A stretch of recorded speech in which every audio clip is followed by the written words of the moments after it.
Please stop kicking me, cried the black waitress to the CEO. Then a millionaire acted. The restaurant was almost closing when the rain started. Fat drops hit the glass walls of the luxury rooftop diner, streaking the city lights into blurred trails. Inside, only a few late-night executives lingered over their drinks, laughing too loud and tipping too little. Among them was Mr. Dalton Price, the CEO of a billion-dollar firm, with his tailored suit and cruel smirk. He sat in the VIP section like a king in his throne.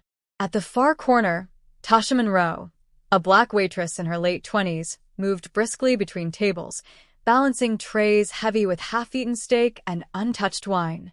Her back ached, her feet throbbed, but she kept her smile. She had a sick mother waiting at home and 2 younger siblings relying on her tips. The manager had already warned her, "One complaint tonight and you're done." As Tasha approached the CEO's table, she could feel his gaze. It wasn't admiration, it was something heavier, invasive. She lowered her eyes and set down the glass of whiskey he'd ordered. He spoke without looking at her. "Took you long enough," he said. His voice was smooth but edged with contempt. "I'm sorry, sir," Tasha said softly. "We're short-staffed tonight." She turned to leave, but his foot extended subtly beneath the table, catching her ankle. The tray wobbled, but she steadied it. Dalton laughed. His colleagues laughed too. "Careful, sweetheart. Wouldn't want you to spill on my $1,000 shoes." The humiliation burned through her like acid, but she couldn't react. Not here. Not when her job was on the line. She whispered, "Excuse me," and stepped away. She didn't notice the quiet man at the corner booth who had been watching everything. Ethan Ward, a self-made millionaire in jeans and a plain gray jacket, had come for a late dinner after a business trip. What he saw made his chest tighten. Minutes later, Tasha returned to the same table to clear their plates. Dalton dropped a napkin to the floor deliberately. "You missed a spot," he sneered.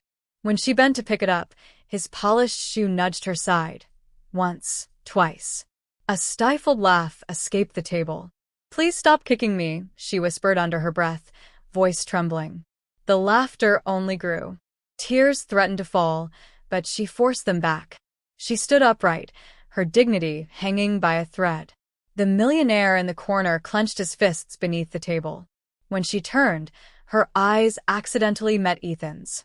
For a moment, she saw not pity, but anger on her behalf. It startled her.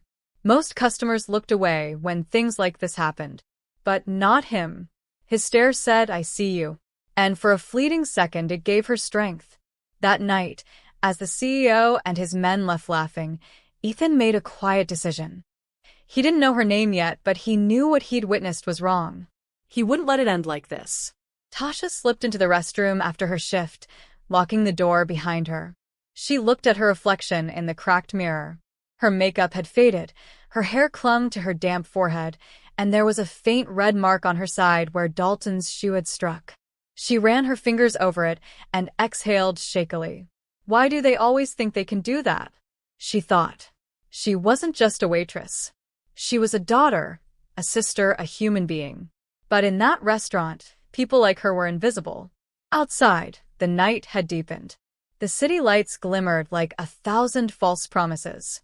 As she stepped out into the rain, her thin jacket offered little warmth. She didn't notice the black sedan parked across the street. Inside, Ethan Ward sat watching, wrestling with an unfamiliar sense of rage. He had built his fortune from nothing, had eaten from trash cans as a teenager before founding a logistics company that made him millions. He knew humiliation, but seeing it inflicted so casually on another stirred something raw in him. The next morning, Tasha arrived early, exhausted but determined. The manager, a short man with slick hair named Mr. Rowland, met her at the door. "You caused trouble last night," he said sharply.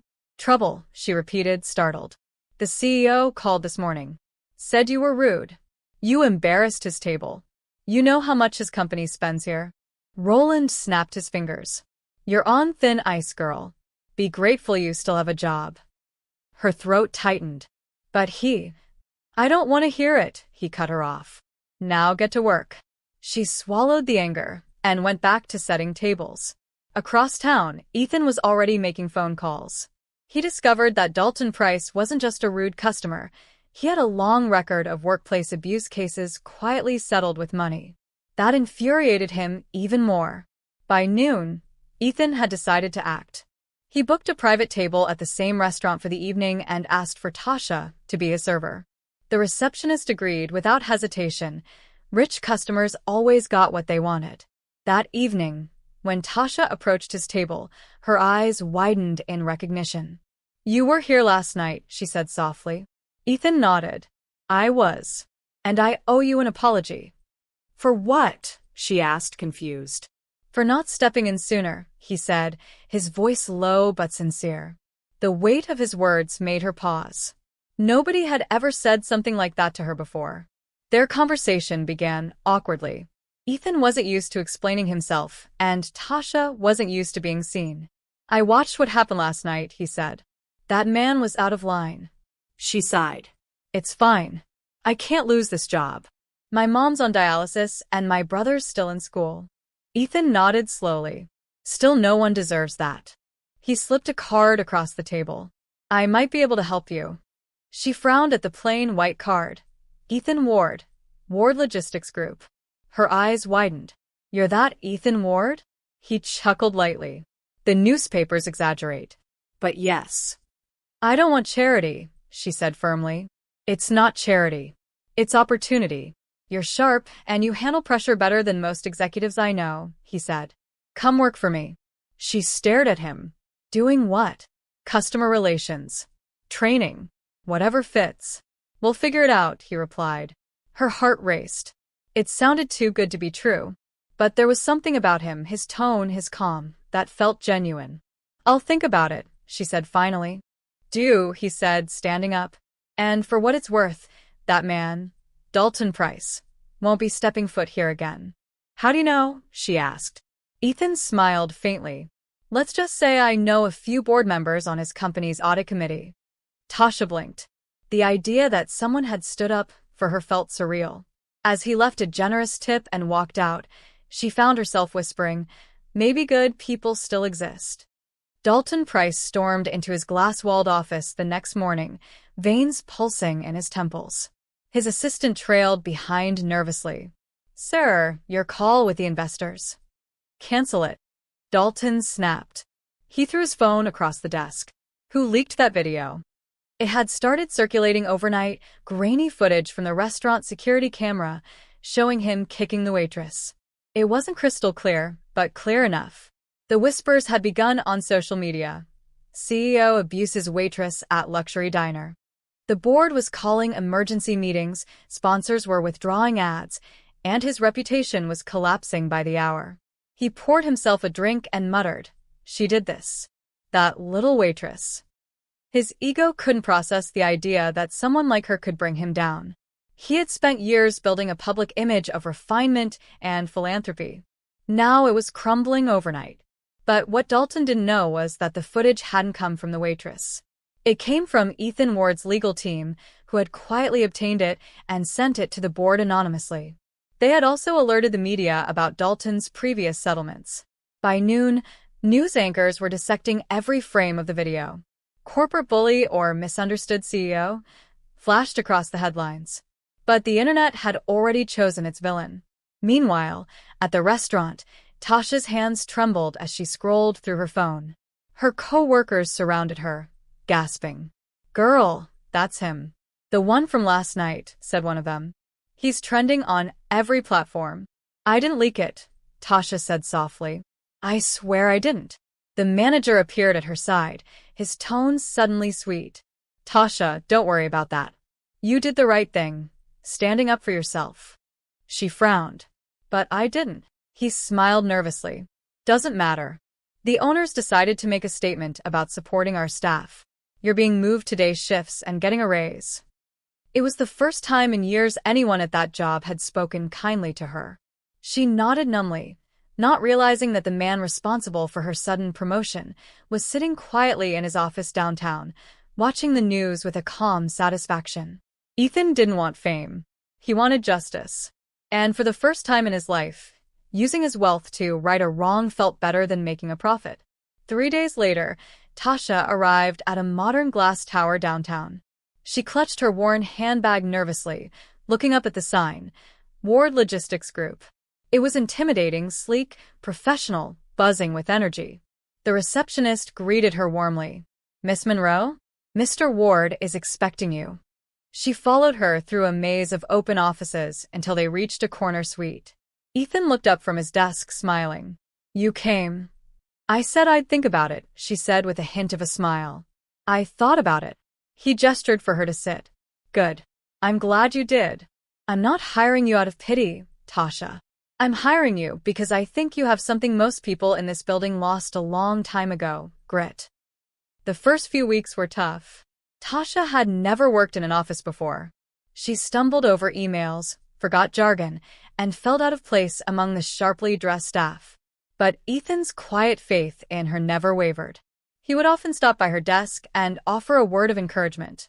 "You're doing fine," he'd say. "Don't let anyone make you feel small here." Slowly, she began to bloom. She learned fast, asked questions, and earned the respect of her team. When a major client called in frustration one day, she handled the situation with calm professionalism that impressed even the senior managers. After the call, Ethan approached her. "You've got a gift," he said. She smiled. "I've had practice dealing with difficult people." They both laughed. It was the first time she'd laughed in months. Something unspoken passed between them, a growing bond forged in mutual respect. By the end of her first month, she was promoted to Client Relations Coordinator, a position that came with a better salary and health insurance for her mother. That night, as she walked home under the golden city lights, she stopped by a store window and looked at her reflection. For the first time in years, she didn't see a tired waitress. She saw a woman standing tall, her shoulders straight, her eyes bright with hope. And somewhere across town, Dalton Price sat alone in his dim office, watching his empire collapse as the world turned its back on him. Karma had arrived, dressed not in vengeance, but in justice. Weeks passed, and life seemed to finally settle into rhythm. Tasha grew more confident at her new job, her mother's health improved, and the heaviness she'd carried for years began to fade. But some nights, she still woke up from dreams of that humiliating night. The laughter, the kicks, the helplessness. At work, Ethan noticed her quiet moments, the way her smile sometimes faltered when she thought no one was watching. One afternoon, he called her into his office. "You're doing incredible work," he said, "but you still look like someone carrying a heavy load." She hesitated, then confessed, "I can't forget what happened. Even if he's exposed now, part of me still feels small when I think about it." Ethan nodded slowly. "That's the thing about scars. They fade, but they never vanish. The trick isn't to erase them, it's to let them remind you how strong you became." His words lingered with her long after she left his office. That evening, she stopped by the restaurant where it all began. It had changed, new manager, new faces, but the memories hit her like a wave. She stood by the window, remembering the night she whispered, "Please stop kicking me." Only this time, she wasn't trembling. She was standing tall. She left a note with her tip for the new waitress. "Never let anyone treat you like you're less than human. You're stronger than you think." Back in his office, Ethan was quietly fighting his own shadows. He hadn't told Tasha that Dalton Price had filed a private lawsuit, accusing him of defamation for leaking the footage. Ethan could have denied it, but he didn't care. He was ready to face whatever came. For the first time in his life, he wasn't protecting his empire. He was protecting someone else's dignity. The lawsuit became public within days. Headlines screamed, "Disgraced CEO sues millionaire over viral scandal." Cameras swarmed outside the courthouse. Ethan walked past them calmly, while Dalton glared with venomous pride. Inside, Tasha sat quietly in the audience, heart pounding. She hadn't been called to testify, but she refused to stay away. This was personal. Dalton's lawyers painted him as the victim of a media witch hunt. "Mr. Price's reputation has been unjustly destroyed," one attorney declared. "All because of illegally obtained footage shared by Mr. Ward." Ethan's lawyer stood and replied, "The footage was obtained lawfully, through an employee who could no longer stay silent. What's truly destroyed is this man's humanity." When Dalton took the stand, he smirked arrogantly. "It was a joke," he said of the kicking incident. "People are too sensitive these days." The words sent a ripple of disgust through the courtroom. Tasha couldn't sit still. Without thinking, she stood up. "It wasn't a joke," she cried. The judge called for order, but her voice had already filled the room. "You humiliated me in front of everyone. You made me feel like dirt. And now you call that a joke?" Dalton froze. For the first time, the confidence drained from his face. The jury looked at her, this woman who had once been invisible, and something shifted. The case didn't last long after that. The judge dismissed Dalton's claim, calling it an abuse of the legal system. Outside the courthouse, reporters swarmed Tasha, but she said only one sentence. "He thought silence was my weakness. Turns out, it was just my pause before speaking." Ethan watched her with quiet pride. For the first time, she had saved herself. Months later, Tasha was thriving at Ward Logistics. She'd become the face of the company's new training division, helping to develop workplace dignity programs.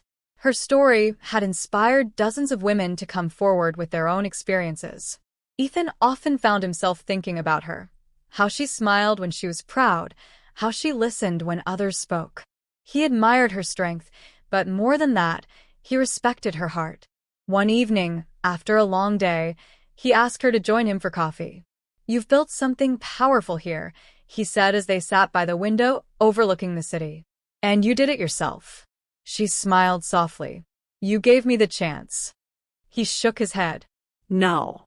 I just opened a door. You walked through it." There was a pause, gentle, unspoken emotion hanging between them. "You know," she said, looking out at the skyline, "I used to think the world only noticed you when you failed. Now I know, it notices when you rise too." Ethan smiled. "Then keep rising, Tasha." For a moment, neither spoke. The rain began to fall outside, the same way it had that night in the restaurant. Only now it didn't feel cold. It felt like cleansing, like something new was beginning. Dalton Price disappeared from the headlines, but not from the world. He lost his company, his investors, and his mansion.